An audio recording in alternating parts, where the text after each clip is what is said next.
Hello everybody, this is Digraj Singh Rajput. Welcome to magnet brains. इस video से एक नया चैप्टर स्टार्ट करने वाले हैं, क्लास 12th ज्योग्राफी का चैप्टर, और चैप्टर है हमारा human geography, nature and scope.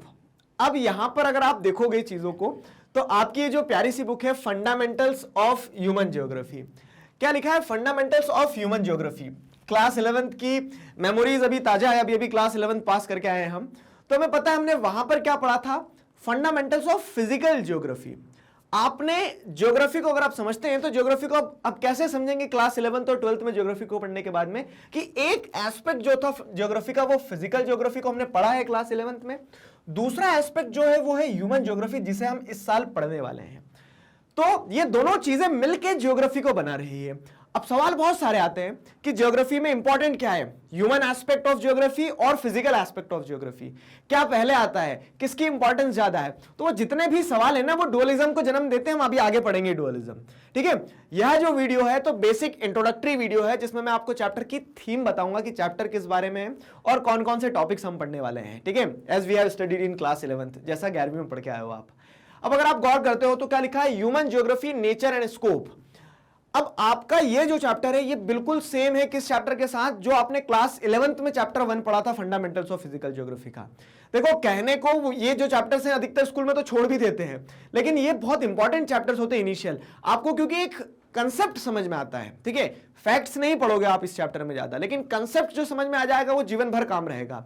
तो ह्यूमन ज्योग्राफी की जब हम बात करते हैं, ह्यूमन ज्योग्राफी क्या है, मतलब ज्योग्राफी तो सब्जेक्ट हो गया इन जनरल, तो आप क्या कर रहे हैं, आपको ये चीज समझ में आ गई कि हम अर्थ के सराउंडिंग में जो भी चीजें हैं वो सारा सब कुछ पढ़ रहे हैं। अब इसमें क्या है कि ह्यूमन ज्योग्राफी में आप जो फिजिकल एस्पेक्ट है उसको हटा दोगे क्या, मतलब कि आपने माउंटेन्स, रिवर्स, इनके बारे में सब 11th में पढ़ा तो सर अब हम वो नहीं पढ़ेंगे, नहीं, ऐसा नहीं है। क्यों? क्योंकि ह्यूमन बीइंग्स, जब आपने फिजिकल ज्योग्राफी पढ़ा था, क्यों पढ़ा था? क्योंकि वो जो भी माउंटेन्स हैं, वो जो फिनोमिनाज हैं, जो बारिश हो रही है, जो ठंड आ रही है, जो गर्मी आ रही है, वो सारी चीजें क्या करती है, ह्यूमन बीइंग्स की लाइफ को अफेक्ट करती है, ठीक है। ह्यूमन बीइंग्स ज्योग्राफी से अफेक्ट होते हैं और ह्यूमन बीइंग्स उस ज्योग्राफिक कैरेक्टरिस्टिक को मॉडिफाई करके अपनी लाइफ को इजी करते हैं, ठीक है। तो इस तरह से दोनों का आपस में क्या देखने को मिला था, इंटर रिलेशन।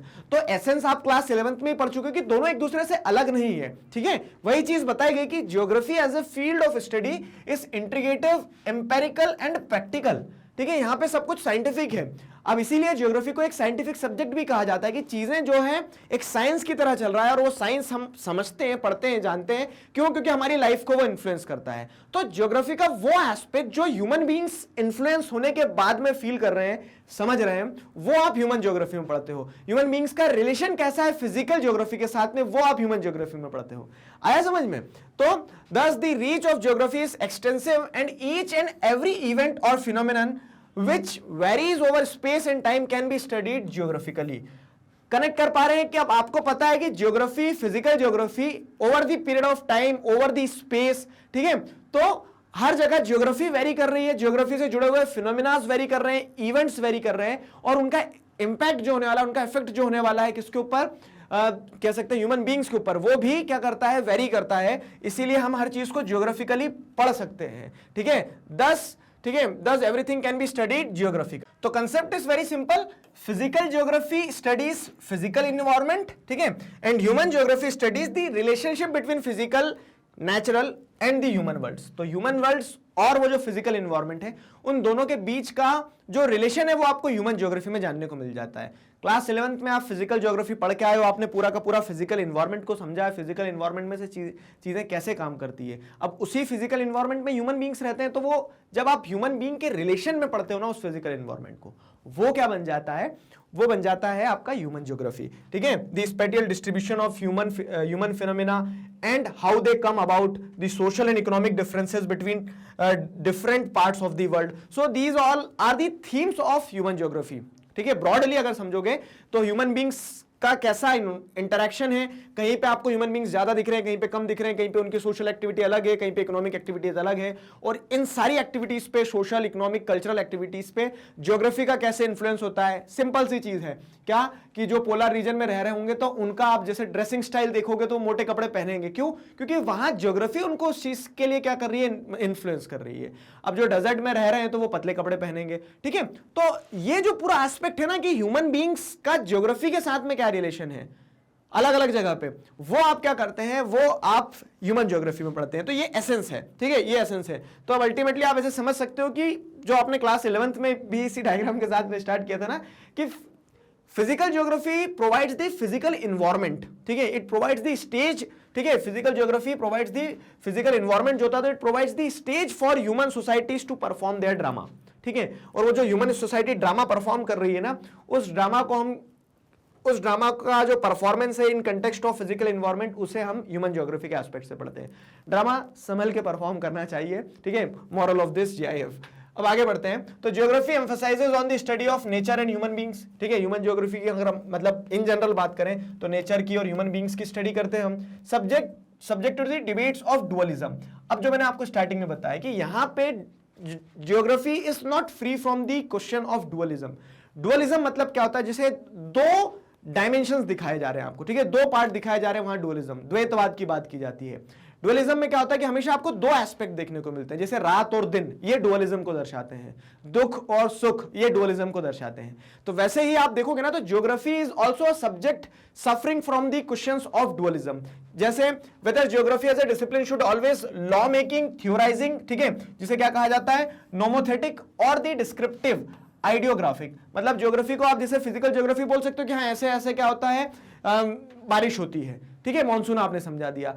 क्या हमेशा वैसे इसको थ्योराइज किया जा सकता है, लॉ मेकिंग किया जा सकता है, या फिर उसके अलावा ज्योग्राफी डिस्क्रिप्टिव भी होता है। डिस्क्रिप्टिव कैसे होता है, तो जैसे अगर आप देखोगे ह्यूमन एस्पेक्ट्स की बात करें, तो आप जब ह्यूमन सब्जेक्ट के साथ डील करते हो ना ह्यूमन ज्योग्राफी में, तो डिस्क्रिप्टिव होता है कि यहाँ के ह्यूमन बींग्स ऐसे होंगे, यहाँ के ह्यूमन बींग्स ऐसे होंगे, उनका कल्चर जो होगा तो वो ज्योग्राफी से इन्फ्लुएंस्ड होगा, ज्योग्राफी को इन्फ्लुएंस करेगा। तो सवाल ये आता है कि ज्योग्राफी एकदम परफेक्ट साइंटिफिक सब्जेक्ट है या फिर एक डिस्क्रिप्टिव सब्जेक्ट है जो कह सकते हैं कि कंडीशन टू कंडीशन वेरी कर सकता है। एक क्वेश्चन ये निकल के आता है ज्योग्राफी में, whether it's subject matter should be organised and approaches of study should be regional और सिस्टमैटिक, ठीक है। तो अब रीजनल लेवल पे ज्योग्राफी को पढ़ा जाए या आप कह सकते हैं ओवरऑल कॉम्प्रिहेंसिव वे में। क्यों? क्योंकि आप जैसे Indian culture, Indian human geography को आप अलग से पढ़ोगे और यूएस की जो ज्योग्राफी है तो वहां की ह्यूमन ज्योग्राफी को अलग से पढ़ोगे, वेरी करती है ना चीजें, कि पूरा ह्यूमन ज्योग्राफी एक साथ वर्ल्ड का पढ़ दोगे तो उस तरह से एक ड्यूअलिज्म का क्वेश्चन यहां भी उठता है। तो आपको यहां पे दो डायमेंशंस देखने को मिलेंगे ज्योग्राफी के, ठीक है। फिर क्या है, वेदर ज्योग्राफिकल फिनोमिना, ठीक है, बी इंटरप्रेटेड थ्योरेटिकली और थ्रू हिस्टोरिक इंस्टीट्यूशनल अप्रोच। तो थ्योरेटिकली चीजों को समझा जाए या फिर हिस्टोरिक इंस्टीट्यूशनल अप्रोच जो रहती है कि एक एक डायमेंशन को, मतलब कि हाँ कह सकते हैं कि ओशियोनोग्राफी को अलग पढ़ेंगे आप, ठीक है। तो मल्टीपल क्वेश्चंस आते हैं कि how to approach the subject, ठीक है, how to approach the subject. और इसी कारण क्या है, ये चीज ध्यान रखना कि whether geography is a subject matter influenced by the debate of dualism और नॉट। तो yes, the questions are there, geography suffers from dualism. Dualism समझ में आया ना, कि हमेशा अगर ज्योग्राफी में कह सकते हैं कि ज्योग्राफी में आप रीजनल स्टडी करोगे तो क्वेश्चन ये आता है कि रीजनल क्यों करना है, हम कॉम्प्रिहेंसिव भी तो कर सकते हैं। तो ऐसे डिबेट में रहता है ज्योग्राफी। ज्योग्राफी एक ऐसा सब्जेक्ट है जो डिबेट में है, ठीक है। और डिबेट में इसलिए क्योंकि वो फिजिकल एस्पेक्ट से भी डील करता है, ह्यूमन एस्पेक्ट से भी डील करता है।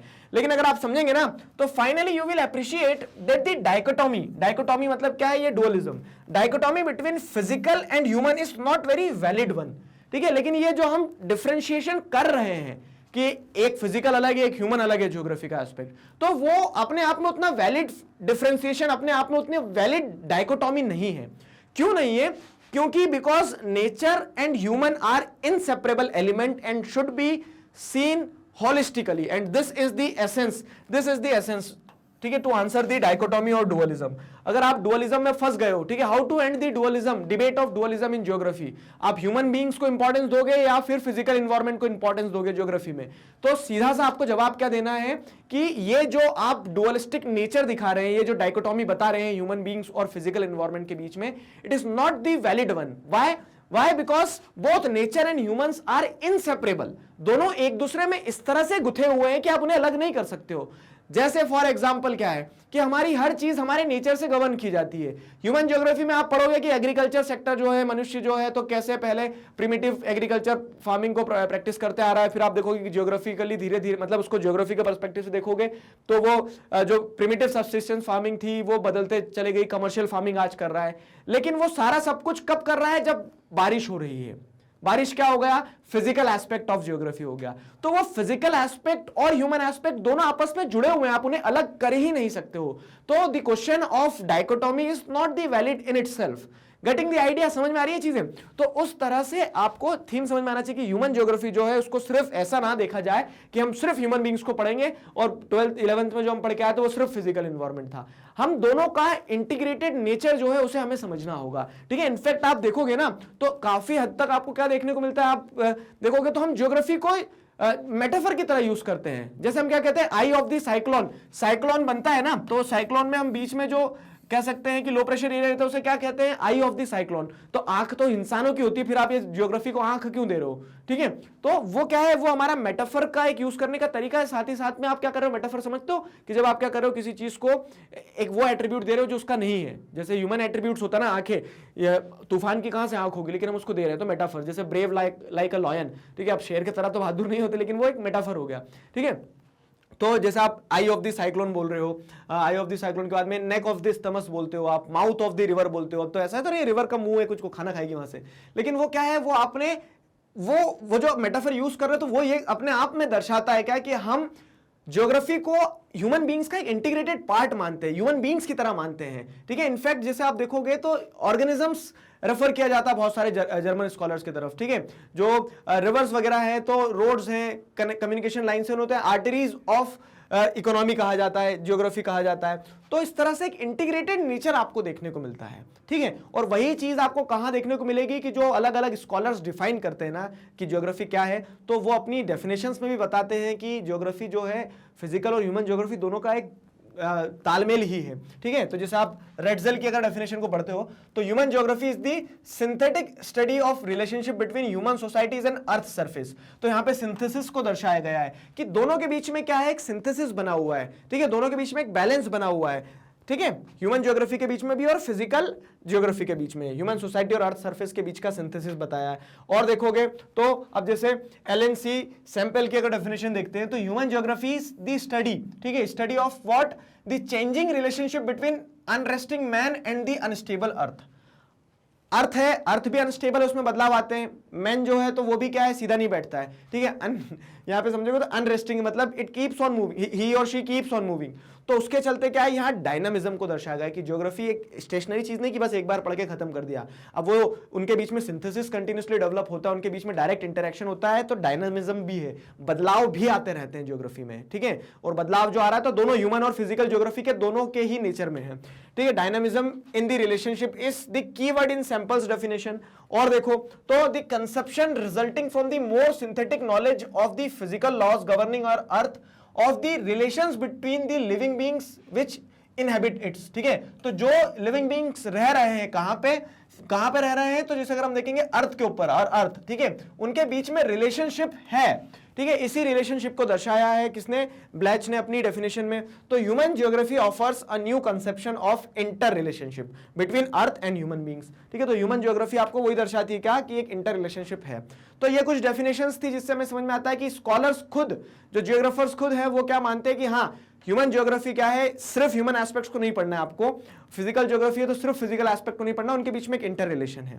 क्लियर हुआ, ठीक है। तो what we are going to study in this chapter, we are going to study these topics. छोटा सा चैप्टर है प्यारा सा, नेचर ऑफ ह्यूमन ज्योग्राफी समझेंगे हम, ठीक है। ये इंट्रोडक्शन था, अभी नेचर बचा है, और नेचर ऑफ ह्यूमन ज्योग्राफी पढ़ेंगे। Naturalisation of humans and humanisation of nature, बहुत इंटरेस्टिंग डिबेट है यहाँ पे, ठीक है। आपको अच्छी चीजें जानने को मिलेगी किस तरह से इंटरैक्शन जो हो रहा है ना। तो एक टाइम पे क्या देखने को मिलता है कि ह्यूमन बींग्स नेचर के हिसाब से झुकते हैं, ठीक है, और एक टाइम पे आपको देखने को मिलेगा कि ह्यूमन बींग्स क्या करते हैं, नेचर को अपने हिसाब से झुका देते हैं। तो ह्यूमनाइजेशन ऑफ नेचर भी होता है, नेचुरलाइजेशन ऑफ ह्यूमंस भी होता है। इस टॉपिक में समझेंगे हम human geography through the corridors of time. तो फिर इसमें अब देखेंगे किस तरह से समय के साथ में ह्यूमन ज्योग्राफी जो है वो बदलती आई है, ठीक है। ह्यूमन बींग्स का जो इंटरेक्शन है वो चेंज हुआ है, ह्यूमन बींग्स का इंटरेक्शन चेंज हुआ है over the period of time. तो हम वो देखेंगे पुराने समय से अभी तक किस तरह से ह्यूमन बींग्स का इंटरेक्शन जो है वो through the corridor of time, मतलब over the period of time कैसे बदलाव आया ह्यूमन ज्योग्राफी में। And the fields and subfields of human geography, जैसे आपको ध्यान हो तो आपने फिजिकल ज्योग्राफी में क्या पढ़ा था कि फिजिकल ज्योग्राफी में आप फिजिकल एस्पेक्ट को पढ़ते हो, जब आप सॉइल को पढ़ते हो तो आप पेडोलॉजी को पढ़ लेते हो, ठीक है। जब आप क्या पढ़ते हो, क्लाइमेट को पढ़ते हो, क्लाइमेटोलॉजी को पढ़ लेते हो, ठीक है। तो उस तरह से क्या है कि सब फील्ड ह्यूमन ज्योग्राफी की भी है, ठीक है। ह्यूमन ज्योग्राफी में जब आप क्या कर रहे हैं, चलो खैर ये टॉपिक में बताएंगे, टॉपिक थोड़ी नहीं समझाना है आपको। तो इस तरह से हम क्या करने वाले हैं, 4 वीडियोस में हमारा चैप्टर जो है, ठीक है, इसको मिला के 5 कॉम्पैक्ट चैप्टर है, अच्छा से समझेंगे, प्यार से समझेंगे। मैग्नेट ब्रेन्स पर किंडरगार्टन से क्लास 12 तक इसी तरह से सभी सब्जेक्ट, चैप्टर्स, टॉपिक, सब टॉपिक, सब कुछ सिस्टमैटिक वे में वीडियो लेक्चर्स के फॉर्मेट में अवेलेबल है, जिन्हें आप बहुत आसानी से देख सकते हैं, पढ़ सकते हैं, घर बैठे अपना सिलेबस कंप्लीट कर सकते हैं।